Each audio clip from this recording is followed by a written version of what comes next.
Hi everyone, welcome back to another video from Crazy Gamer. Today in this video we will be learning how you can easily change your country in Off the Road 2 or OTR 2. If you want to change your country, then first of all launch open the game on your device. Once you're inside the game, go ahead and tap on the menu button at the top left and from the expanded pop-up, click on Multi Options.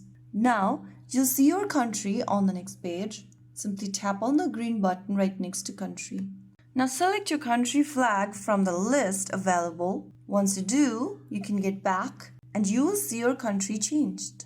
Now you can head back to the game and continue your mission. So that is how it's done. If you found the video helpful, don't forget to like, share and subscribe to our channel. I will see you again in the next video. Thank you for watching.